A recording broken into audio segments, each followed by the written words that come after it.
बड़ी खबर आपको बता दें, ईरान ने कहा है कि वो किरमान में हुए आतंकी हमले का जवाब जल्दी देगा। ईरान ने इस हमले के लिए इजरायल और अमेरिका को दोषी ठहराया है। इस हमले की जिम्मेदारी ISIS ने ली है। किरमान में आत्मघाती धमाके हुए थे जिसमें मरने वालों की तादाद 91 पहुंच चुकी है। ईरान ने कहा कि वो इस हमले के लिए जिम्मेदार ताकतों को छोड़ेगा नहीं। तो आपको बता दें कि किस तरीके से किरमान की ओर से ये पूरा बयान सामने आया। अब ईरान ने अब तक जो भी धमकी दी उसे इजरायल और अमेरिका बहुत ज्यादा परेशान है। यमन का मिलिशिया हूती अब ईरान की इसी इरादे को पूरा करना चाहता है। हूती विद्रोहियों ने अमेरिका से कह दिया है कि अगला हमला बहुत खतरनाक होगा। वहीं अमेरिका कैसे बचेगा, इसके लिए वो भारत के कमांडो ऑपरेशन से बहुत कुछ सीख सकता है।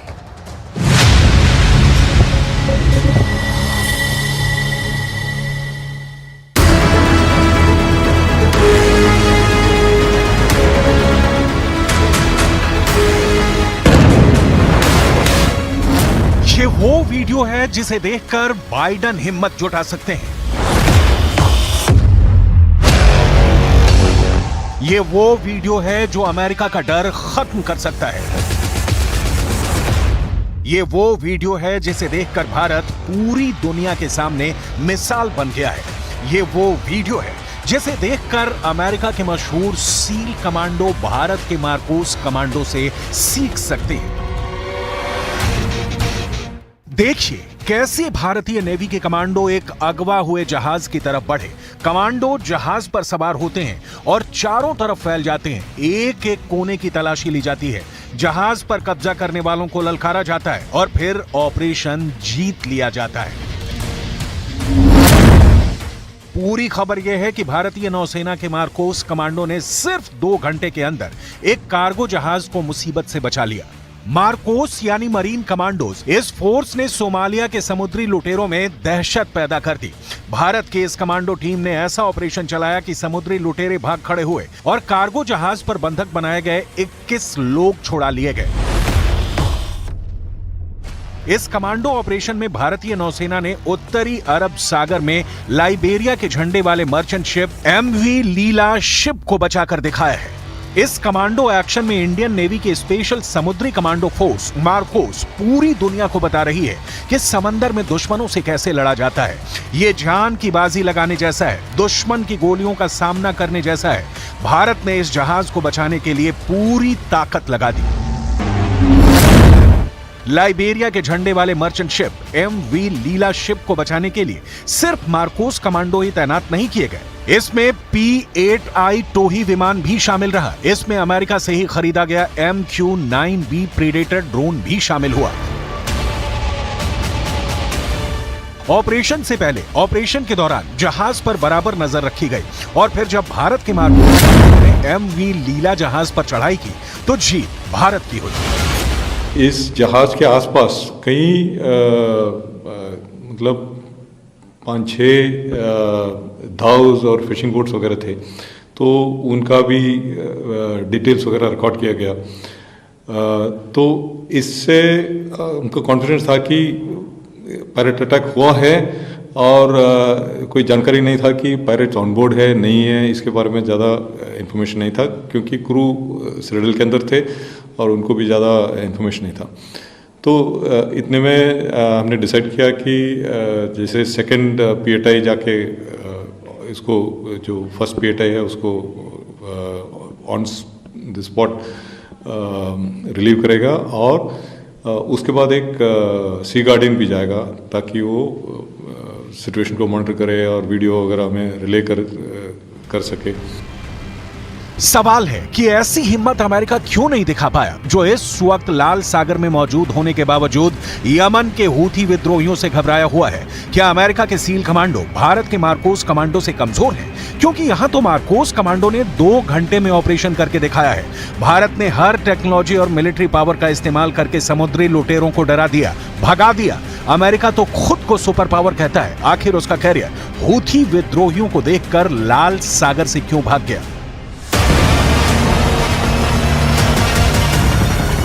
जब गाजा में इजरायल की बमबारी चल रही है, जब लेबनान बॉर्डर पर इजरायल और हिजबुल्लाह की टक्कर हो रही है, तब हिंद महासागर के एक पश्चिमी कोने में इस वक्त तूफान मचा हुआ है। हालात बहुत ज्यादा खराब है और अब यहां युद्ध का ऐसा खतरा है कि सवाल खड़े होने लगे हैं कि क्या अमेरिका यमन के हूथी विद्रोहियों से डर गया है। यह सवाल इसलिए क्योंकि उसके फैसले तो यही साबित करते हैं। इस वक्त अमेरिका को एशिया के 3 इलाकों में चैलेंज मिल रहा है।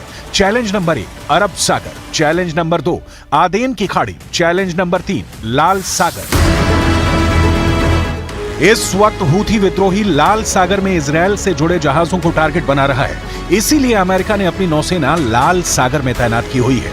यमन के हूथी विद्रोहियों ने कह दिया है कि जो भी लाल सागर में अमेरिका के साथ आएगा उस पर हमला जरूर होगा।